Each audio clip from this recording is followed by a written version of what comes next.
Arrêt du tabac et motivation, ou faut-il être motivé pour arrêter de fumer? Bonjour et soyez les bienvenus dans cette vidéo.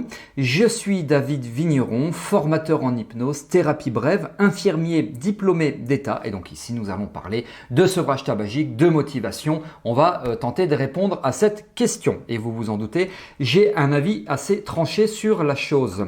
Alors vous avez la possibilité de me suivre et pour cela de vous abonner à cette chaîne YouTube. Pour cela, vous cliquez sur le bouton s'abonner juste ici et vous activez la cloche de notification afin donc d'être informé lorsque je sors une nouvelle vidéo.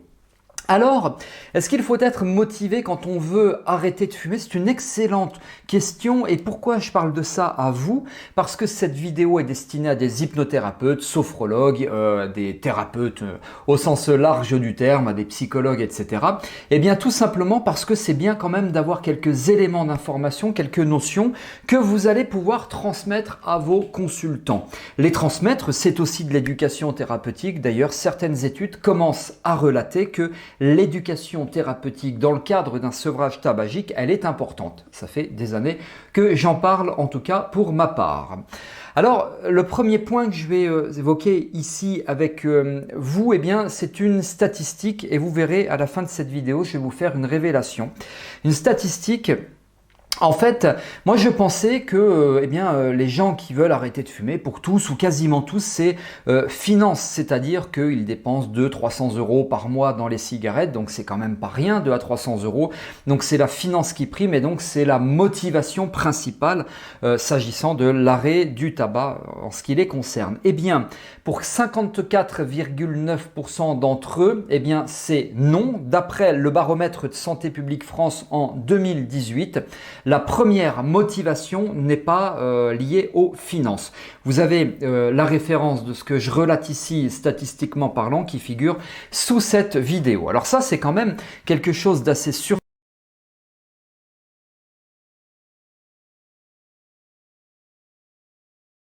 Je me suis amusé, je vais vous l'expliquer, à faire un espèce de top 3 de ce qui motive les gens à arrêter de fumer. Et c'est vrai que cette histoire de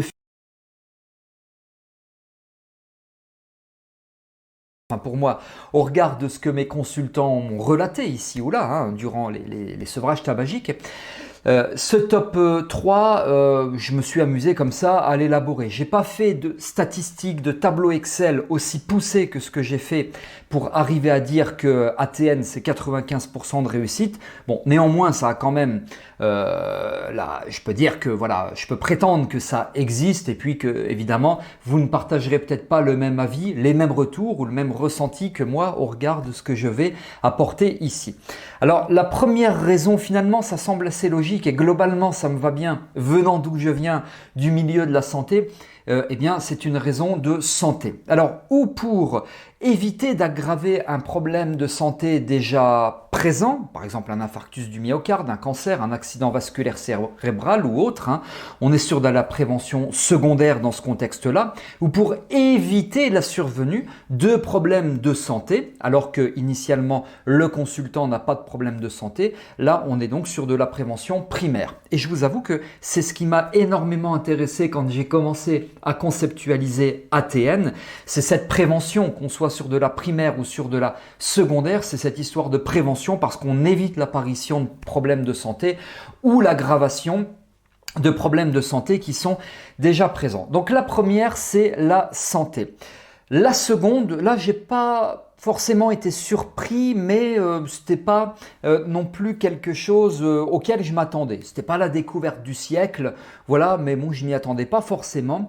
Eh bien, c'est l'entourage. C'est-à-dire que c'est l'intoxication de l'entourage. Eh bien non, c'était pas ça. C'est l'entourage qui dit il va falloir que tu arrêtes de fumer et à un moment donné, ça aide le consultant à se dire oui, en effet, il faut que j'arrête de fumer parce que, ok, c'est peut-être présent et pesant pour moi, mais ça l'est aussi pour ma famille. mon entourage, l'entourage me le relate et ça commence à faire écho en moi et je conscientise qu'effectivement, il faut que j'arrête de fumer et cette conscientisation se transforme en motivation. Attention, moi je parle bien de motivation intrinsèque pour réussir les sevrages tabagiques. Là, nous ne sommes pas pour l'histoire de l'entourage nécessairement sur des motivations intrinsèques mais plutôt extrinsèques parce que ça ne vient pas du fumeur lui-même, contrairement à la santé, mais plutôt de l'entourage. Néanmoins, ça fait partie quand même d'une motivation que j'ai classée en numéro 2.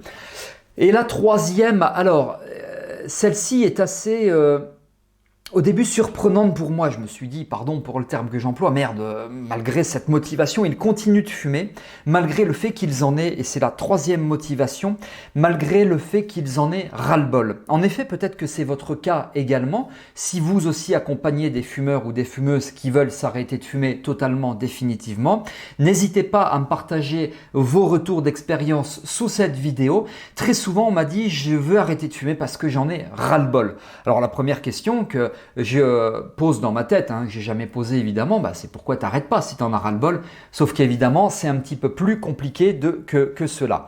Ils continuent de fumer globalement, mais ils ne savent pas pourquoi. Alors moi j'ai la réponse dans les différents types de dépendances, notamment liées à la gestuelle, une des sous-dépendances de la neuroassociation. Neuroassociation, on a dedans la gestuelle et c'est effectivement compliqué de s'en débarrasser. D'ailleurs, c'est l'étape la plus compliquée. Beaucoup de fumeurs disent, s'ils ont arrêté sans support tel que l'hypnose ou autre, ce qui me manque le plus aujourd'hui, c'est cette fameuse gestuelle. Donc le ras-le-bol de fumer, ça fait partie de la troisième motivation. Premièrement, je répète ce que je viens de vous dire, la santé. Deuxièmement, l'entourage. Et troisièmement, le ras-le-bol de fumer. Alors moi, dans la méthode ATN, je développe 12 ou 14 motivations. Alors selon la façon dont on lit le protocole ATN, 12 ou 14 motivations que l'on va transmettre à nos consultants en personnalisant bien entendu pour qu'ils arrêtent de fumer. Je ne m'arrête pas à 3 motivations. Soyons d'accord, là j'évoque vraiment avec vous les 3 principales, en tout cas le top 3.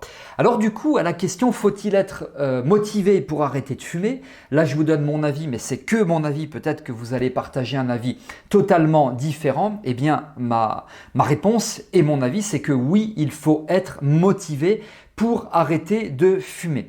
Faites attention à cette motivation extrinsèque, c'est la numéro 2 dont je vous parlais, c'est l'entourage.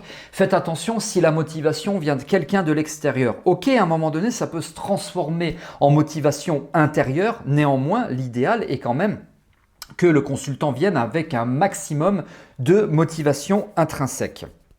47% des fumeurs envisagent d'arrêter de fumer. Globalement 1 sur 2, là aussi je vous ai mis la référence sous cette vidéo dans sa description. On va dire 1 sur 2 des fumeurs envisagent d'arrêter de fumer, mais sans grande confiance en ce qui concerne leur réussite. C'est là que vous avez, chers praticiens en hypnose, sophrologues, thérapeutes, psychologues ou autres, un énorme rôle à jouer de par 2 choses. Premièrement, le convincing et deuxièmement, l'éducation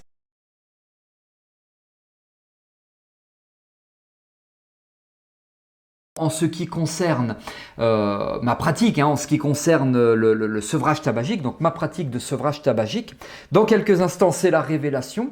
Là, je vous invite à participer à un webinaire, c'est une conférence en ligne, c'est tout à fait gratuit, qui s'intitule « Réussissez enfin vos sevrages tabagiques ». Le nombre de places est limité. Le programme figure sous cette vidéo dans sa description, puis vous avez également le programme du webinaire et le lien pour vous inscrire. Voilà, donc vous avez tout cela, inscrivez-vous, on va partager énormément de choses. Je vais notamment aborder avec vous les 2 graves erreurs commises par les praticiens en sevrage tabagique et entre autres, je vais vous donner les meilleurs arguments. On pourrait dire que c'est de l'hypnose conversationnelle pour réussir vos sevrages tabagiques. Je répondrai à vos questions. Il y a encore plein d'autres choses dans le programme. Tout cela est sous la vidéo, le programme et le lien pour vous inscrire.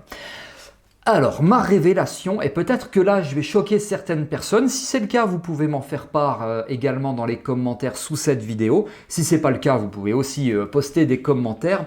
C'est que je ne travaille qu'avec les gens qui sont motivés, non pas à 80%, non pas à 90%. Je ne travaille qu'avec les gens qui sont motivés à 100 voire 120%. Il faut vraiment être hyper motivé parce que comme je vous l'ai dit, pour moi, la motivation, c'est fondamental, c'est prioritaire et c'est primordial. Voilà, tout simplement.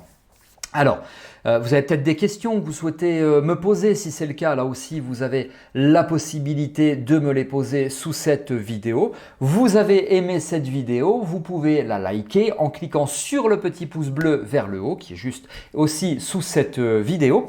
J'aurai grand plaisir à vous retrouver dans d'autres vidéos. Abonnez-vous, inscrivez-vous au webinaire, likez et je vous donne rendez-vous dans d'autres vidéos avec grand plaisir. Donc je vous dis à très bientôt.